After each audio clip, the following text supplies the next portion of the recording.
নমস্কার, ঈশ্বরকে প্রণাম জানিয়ে আজকে আড্ডায় ইংরাজিতে সমস্ত ছাত্রছাত্রীদের স্বাগত। আমরা গতদিনে প্রেজেন্ট ইনডিফিনাইট টেন্সের সংজ্ঞা নিয়ে আলোচনা করেছি। আজকে বাক্য কিভাবে লিখতে হয় সেটা নিয়ে আলোচনা করব।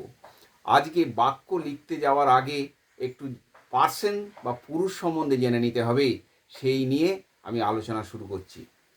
আজকের তাহলে আমরা পুরুষকে পার্সনকে তিন ভাগে ভাগ করি: first person, second person, third person. First person singular number, plural number, পরে সিঙ্গুলার এস, প্লুরালকে পি দিয়ে প্রকাশ করেছি, এস পি মানে সিঙ্গুলার প্লুরাল। ফার্স্ট পার্সন কোনটা? আমি, আমরা, সিঙ্গুলার আই, প্লুরাল উই।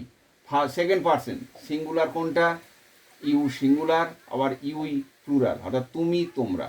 আবার থার্ড পার্সন সিঙ্গুলার কোনটা? হি, সি, এগুলো সিঙ্গুলার, আর দে হচ্ছে প্লুরাল। সহজভাবে আই, উই, ইউ ছাড়া সব থার্ড পার্সন। আর সাবজেক্ট যদি থার্ড পার্সন সিঙ্গুলার নাম্বার হলে তাহলে মূল যে ভার্ব, সেন্টেন্সের যে মূল ভার্ব, সেই মূল ভার্বের সঙ্গে এস বা ইএস যোগ হবে। যেমন দেখা যাক, দাদা ভাত খায়। দাদা আই, উই, ইউ ছাড়া একজন বোঝাচ্ছে, তাহলে এটা থার্ড পার্সন হয়ে গেল, তাহলে মূল ক্রিয়ার সঙ্গে এস যোগ হবে। Brother eats rice. আবার আমি ভাত খাই, তাহলে আই এখানে সাবজেক্ট, আই উই ইউর মধ্যে পড়ছে, অর্থাৎ ফার্স্ট পার্সন, সেই জন্যে এর সঙ্গে এস বা ইএস যোগ হলো না, সেই জন্য আই ইট রাইস। আবার দেখা যাক, তাহারা ভাত খায়, এটা কিন্তু থার্ড পার্সন কিন্তু প্লুরাল নাম্বার, সেই জন্যে এর সঙ্গে এস বা ইএস যোগ হলো না, দে ইট রাইস। আচ্ছা, এখানে তাহলে বাক্যের গঠন নিয়ে এবার আলোচনা করব। ইংরাজি বাক্য বাংলা বাক্যর থেকে একটু আলাদা গঠনগতভাবে।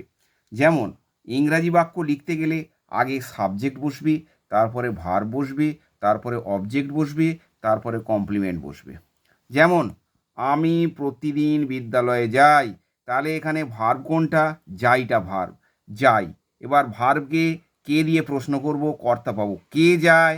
আমি যাই, কর্তা পেয়ে গেলাম। কি যাই, কি দিয়ে প্রশ্ন করলে অবজেক্ট পাওয়া যায়। কি আর কাকে দিয়ে প্রশ্ন করলে অবজেক্ট পাওয়া যায়। এর কিন্তু কি যাই, তাহলে এর অবজেক্ট নেই। বাকি যেটা পড়ে আছে ওটা কমপ্লিমেন্ট। বিদ্যালয়ে প্রতিদিন, আমি যাই বিদ্যালয়ে প্রতিদিন, এটা বাংলাটাকে ইংরাজি গঠনের মতো লিখেছি। আমি যাই বিদ্যালয়ে প্রতিদিন, অ্যাডভার্ব যেটা সেটা শেষের দিকে দিলে শুনতে ভালো লাগবে বা গঠনগতভাবে ঠিক হবে। তাহলে আমি যাই বিদ্যালয়ে প্রতিদিন, এটা হচ্ছে ফার্স্ট পার্সন, সেই জন্য ভার্বের সঙ্গে এস বাই এস যোগ হবে না, সেই জন্য হলো না। I go to school everyday, go ভার্বের পর টু প্রিপোজিশন বসে।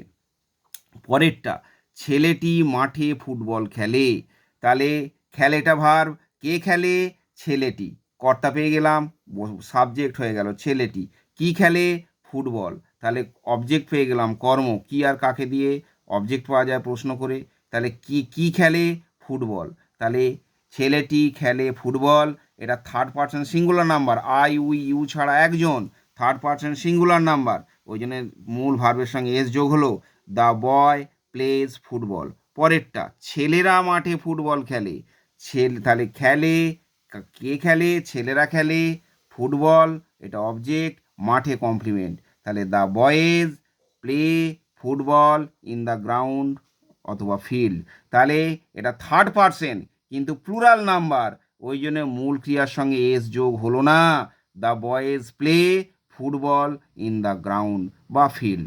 শেষেরটা, তুমি রাতে ইতিহাস পড়ো, তাহলে পড়ো, কে পড়ে? তুমি। কি পড়ো? ইতিহাস, তাহলে তুমি সাবজেক্ট, পড়ো ভার্ব, ইতিহাস অবজেক্ট, আর রাতেটা কমপ্লিমেন্ট। তাহলে এটা সেকেন্ড পার্সন, সেই জন্য এর সঙ্গে এস বাই এস যোগ হলো না। তাহলে you read history at night. আজকে এই সামান্য আলোচনা হলো, পরের দিন আরও ডিটেলসে করব। যদি কারো কোথাও বুঝতে অসুবিধা থাকে কমেন্ট বক্সে কমেন্ট করবেন, লাইক করবেন, শেয়ার করবেন, সাবস্ক্রাইব করবেন। নমস্কার।